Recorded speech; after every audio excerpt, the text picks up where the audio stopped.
I'd like to welcome you guys to this week's report. Today is Thursday, March 7th. This is unusual for me. It's a morning report as opposed to an evening one, but I'm doing it because I'm heading off to the PCS show shortly, and I have a seminar at 1:30, so might be a little short notice for this video by the time you watch it, but if you can be at the show and you're seeing this, come by the main stage at 1:30. I'm doing a seminar on calico bass fishing at the islands. Going to talk a lot about the show in this video, but going to hit some other things first.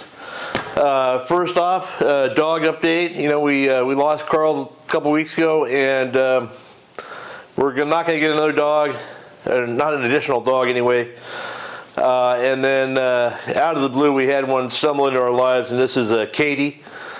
She's a very old Chihuahua, and probably about just under 6 pounds, a little 5-pounder, and she's got cancer and some other issues.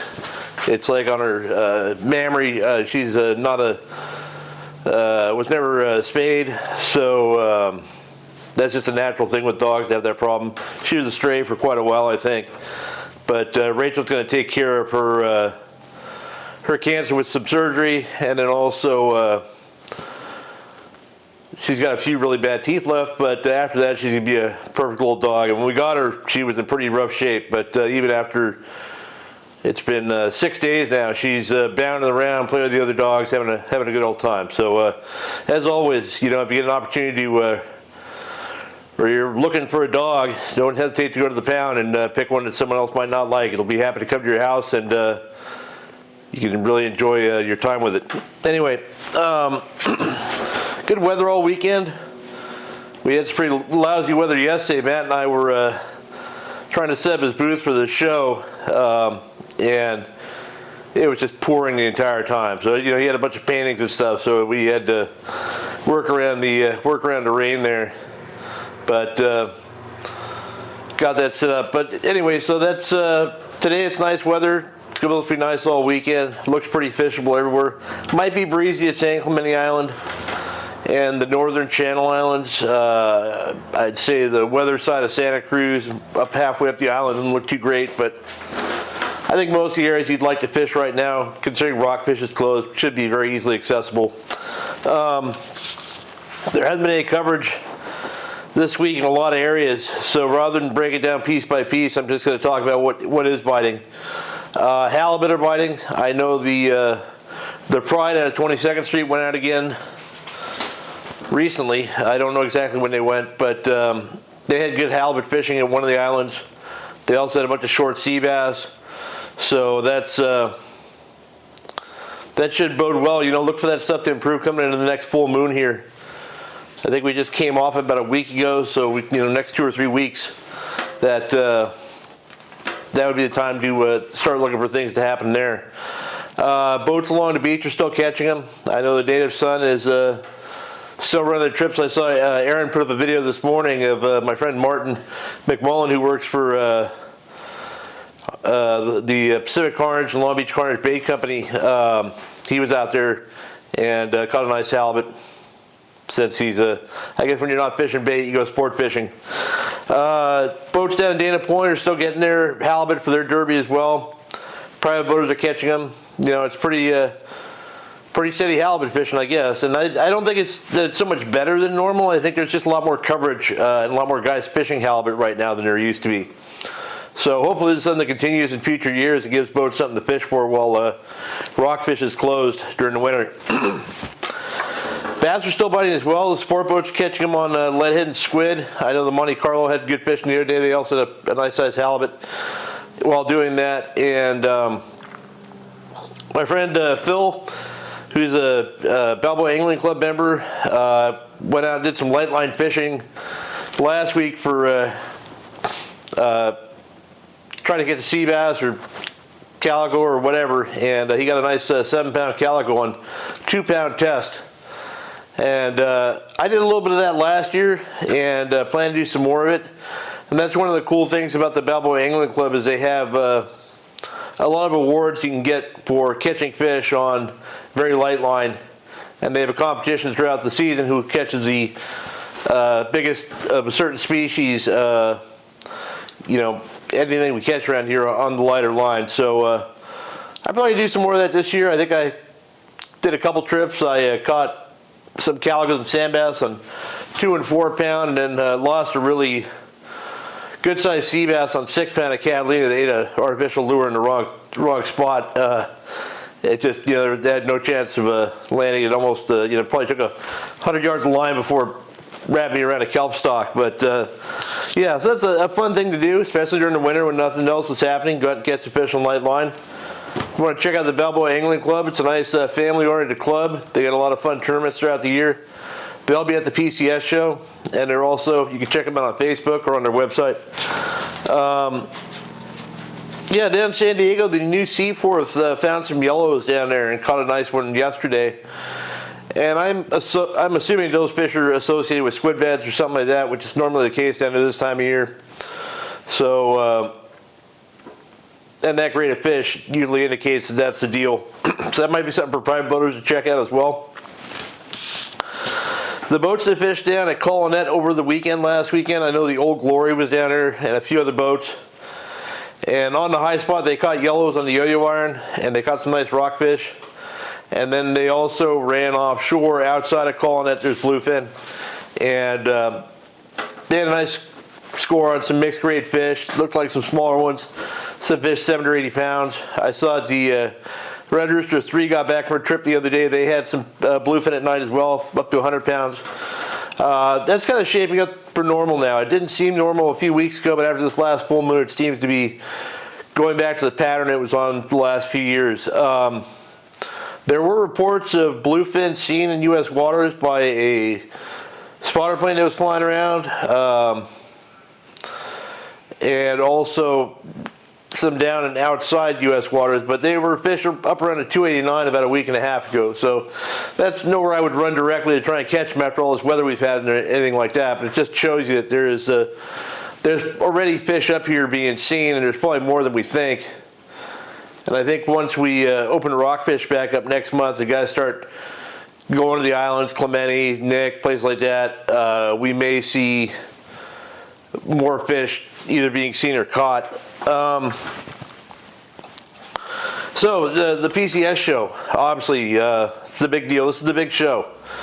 And I was there yesterday, and I'll tell you what, the show looks bigger than it's ever been. And a lot of the vendors, a lot of the manufacturers, a lot of stores have put huge booths together, lots of big deals and stuff, really going for it.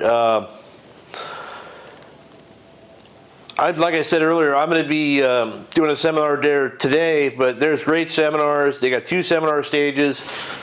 You can look up the Pacific Coast Sportfishing Festival on their website or on Facebook or Instagram. You can get a list of all the guys that are going to be speaking. I'm going to be up there with Jerry Mayhew, Benny Florentino, Bobby Martinez, talking island calicos. There's a bunch of other calico bass. There's bay bass ones. There's yellowtail fishing, sea bass fishing from the 4-pack captains that are always out there doing that. We've got the big bluefin stuff. A lot of tips on that. Swordfish, other stuff like that. I know the guys from Bad Company are going to be there talking one of the days. They got, there's deep drop swordfish, you name it, they got a seminar on it. And also a bunch of freshwater seminars as well. So if you've never been to the Pacific Coast, sorry about that. If you've never been to the Pacific Coast Sportfishing Show, I will say that the seminars they have there are very different than any other show. If you went to seminars at Fred Hall or something like that, it's not the same. It's not some guy standing there talking about his lure that he's trying to promote or his lodge he's trying to promote. It's guys actually sharing information. It's a question and answer format for the most part, where there's a host. He keeps it on track. They take questions from the audience. It's a really positive thing. So, things to see at the show. Matt Koch, fish painter, my boat partner, is back at the show for the first time in 10 or 11 years now. He's got a bunch of original artwork. He is, I think he's booth 556, but more importantly, he's directly across from the Batson Enterprises booth, which is a huge booth in that main hall when you first come in. He's right across from there. I'll be in and out of his booth throughout the show helping him out, so come by and say hello to me. come by and buy some stuff from Matt. He's got original paintings, he's got prints, he's got stickers.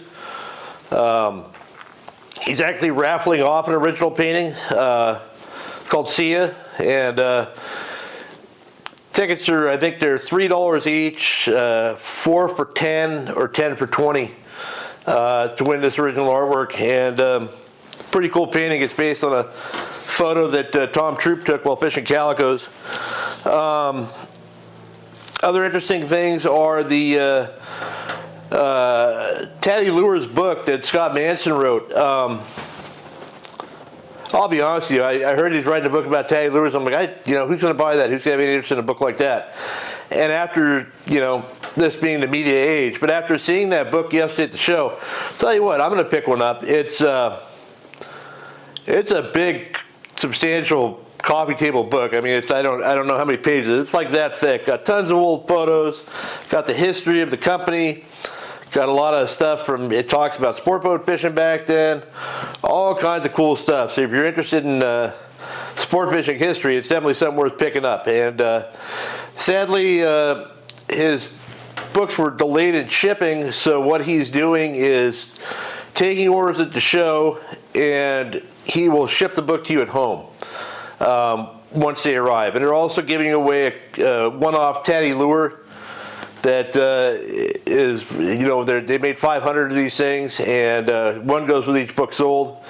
So really a cool deal. You should stop by the Tatty booth. He's in that same hall that Matt and Bats are in. He's on the other side, just down the aisle from Bloody Decks and BD Outdoors, who has a booth there. They'll be selling shirts and a bunch of other stuff, Fish Dope subscriptions. I'll probably be at that booth a time or two, so you can stop by there and say hi to me if you see me.